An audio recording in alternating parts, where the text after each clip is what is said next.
Bismillahirrahmanirrahim. Assalamualaikum warahmatullahi wabarakatuh. Merahasiakan doa dan perbedaan dua orang membaca Al-Quran. Apabila orang lain terang-terangan dalam berdoa,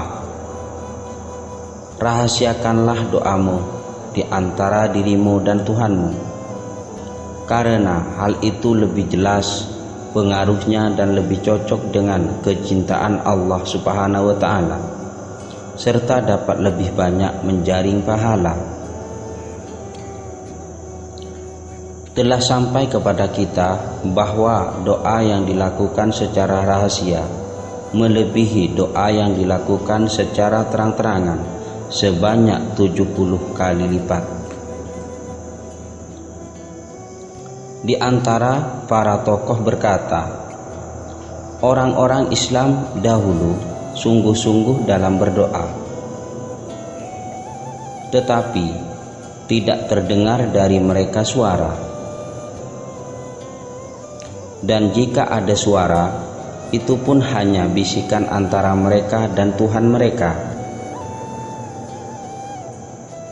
Hal demikian karena Allah Subhanahu wa Ta'ala telah menceritakan tentang keadaan seorang hamba soleh yang diridhoi ucapannya. Allah Subhanahu wa Ta'ala berfirman, yaitu tatkala sekalian menyeru Tuhannya dengan suara yang lembut. Quran Surat Maryam ayat 3. Itulah perbedaan keutamaan antara dua orang. Yang satu terang-terangan dalam berdoa, padahal cara ini sangat rentan terhadap fitnah, terutama bila dilakukan di tengah-tengah orang banyak, dan dia pun ridho kepada pahala yang sedikit. Sedang yang lain berdoa secara sembunyi-sembunyi dan khidmat. Sebab doa orang-orang yang khusyuk serta penuh kerendahan hati ialah doa yang dilakukan secara sembunyi-sembunyi dan khidmat, menghadirkan hati bersama lidah. Ketahuilah, apabila orang lain berdoa kepada Tuhan, mereka hanya dengan lidah seraya mengandahkan tangan, sedang hati mereka lalai.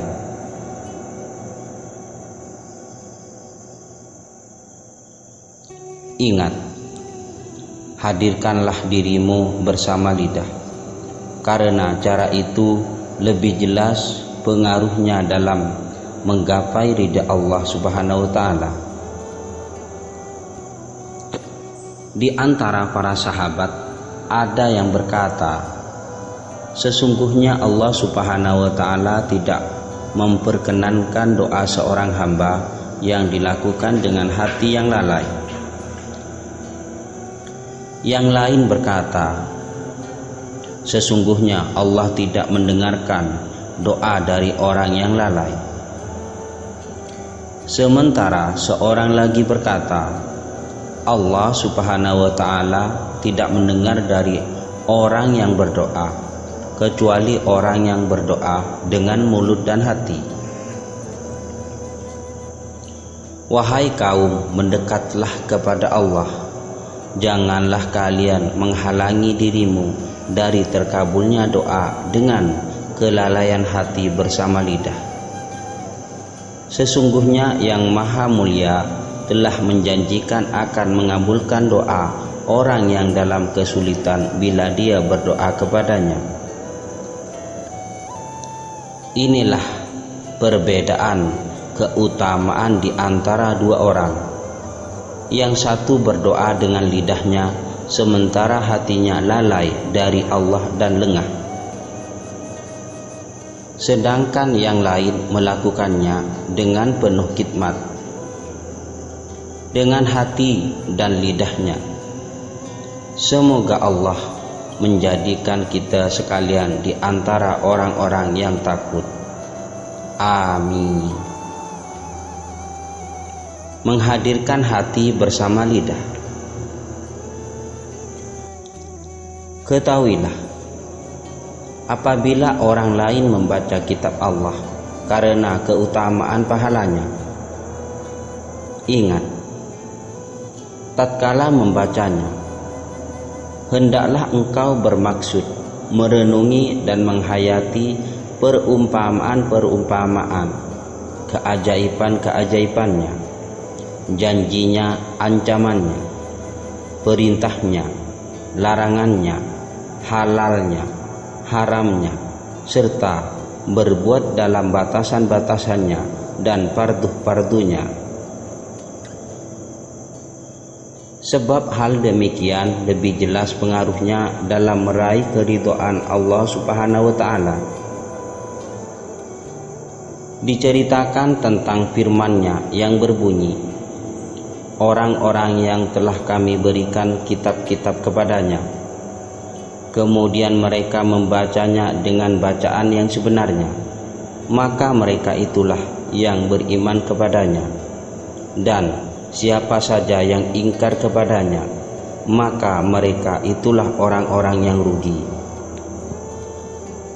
Al-Quran Surat Al-Baqarah ayat 121. Ahli tafsir berkata, yaitu mereka yang mengamalkan isinya dan yang beriman kepadanya. Di antara para sahabat ada yang berkata, setiap kali ayat dari kitabullah datang menghadap, dia menanyakan kepadaku tentang yang wajib-wajibnya, bersaksi terhadapku tentang perintahnya bahwa aku belum memenuhinya, juga bersaksi terhadapku tentang larangannya bahwa aku tidak mengindahkannya, dan aku berlindung kepada Allah dari hati yang tidak khusyuk. Sesungguhnya telah sampai pula kepada kita beberapa hadis Rasulullah SAW, dan bila memang benar hadis-hadis itu bersumber dari beliau SAW, tentu hal itu merupakan ancaman bagi keberadaan orang-orang seperti kita. Rasulullah SAW bersabda, demi zat yang jiwaku di tangannya, malaikat Sabaniyah lebih cepat menghampiri orang-orang fasik di antara penghafal Al-Quran daripada penyembah berhala, sehingga mereka dilemparkan bersama-sama ke dalam neraka jahanam. Dan mereka pun berteriak-teriak kepada Allah, ya Tuhan kami, atas dasar apa kami dilemparkan ke dalam neraka bersama orang-orang yang dulunya memakan rezekimu dan menyembah selainmu, padahal kami telah membaca kitabmu di dunia.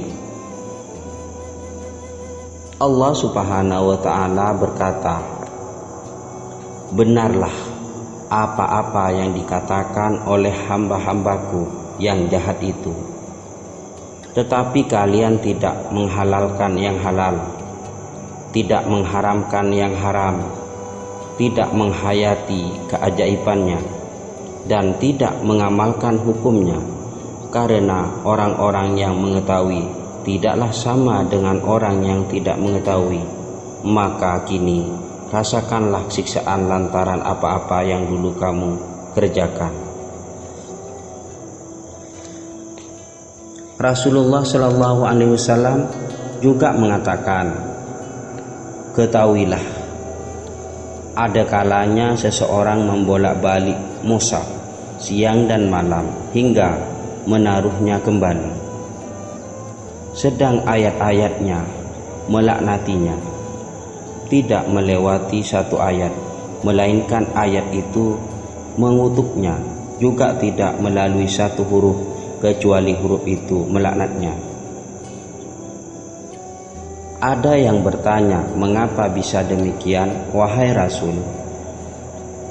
Rasul menjawab, dia melewati ayat ini.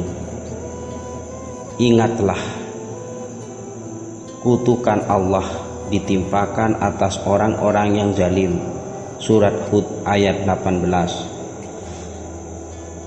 Sedangkan dirinya termasuk zalim, sehingga ayat itu mengatakan, dusta, engkau sendiri adalah zalim, sehingga ayat itu mengatakan, dusta, engkau sendiri adalah zalim. Lalu ketika dia melewati ayat yang lain yang terdapat perintah untuk menjauhi kamar dan judi, maka ayat itu pun berkata, dia berdusta lagi, semoga Allah mengutuknya. Tidaklah dia menjauhi kamar dan judi. Juga ketika dia melewati ayat ini, mengerjakan haji adalah kewajiban manusia terhadap Allah, yaitu bagi orang yang sanggup mengadakan perjalanan ke Baitullah. Quran Surat Al-Imran ayat 97. Maka ayat ini pun mengatakan, dia berdusta lagi, semoga Allah mengutuknya. Sebenarnya dia telah sanggup untuk melaksanakan haji, tapi dia tidak melakukannya. Demikian, sehingga tidak satupun ayat yang dia lalui di mana tingkahnya bertentangan dengan isi ayat tersebut, melainkan ayat-ayat itu akan mengutuknya. Seorang tokoh berkata, siapa yang takut kepada Allah, sesungguhnya dia telah mengingatnya, sekalipun sedikit puasa, sholat, dan bacaan Al-Qur'annya. Sebaliknya, siapa yang durhaka kepada Allah, sesungguhnya dia tidak mengingatnya, sekalipun banyak puasa, sholat, dan bacaan Al-Qur'annya. Wahai kaum pencari kebenaran, apa-apa yang telah engkau kerjakan di antara hukum-hukum Al-Quran, sesungguhnya engkau telah mencapai pahala yang banyak serta kedudukan yang tinggi di sisi Allah Subhanahu wa Ta'ala. Namun, jika kau abaikan hukum-hukumnya dan engkau membacanya hanya demi pahala, aku khawatir akan luput darimu pahala itu lantaran hukum-hukum yang terabaikan itu. Betapa banyak orang yang membaca Al-Quran, sedangkan Al-Quran itu melepas tanggung jawab terhadapnya esok, sehingga dia pun kelak akan terjerumus bersama-sama orang lain sesudah dia membacanya. Semoga Allah melindungi kita sekalian dari hal demikian. Inilah perbedaan keutamaan antara dua orang, yang satu membaca kitab Allah karena keunggulan pahalanya, padahal barangkali dia mengabaikan sebagian besar hukum-hukumnya, sehingga dia pun sama seperti orang yang tidak membacanya. Sedangkan yang lain mengamalkan hukum-hukum Al-Quran, sekalipun dia seorang yang bukan orang Arab, maka dia termasuk orang yang membaca Al-Quran bersifat mampu menangkap menerima dengan baik. Semoga Allah menjadikan kita termasuk orang-orang yang mengamalkan hukum-hukum Al-Quran. Sekian, terima kasih. Assalamualaikum warahmatullahi wabarakatuh.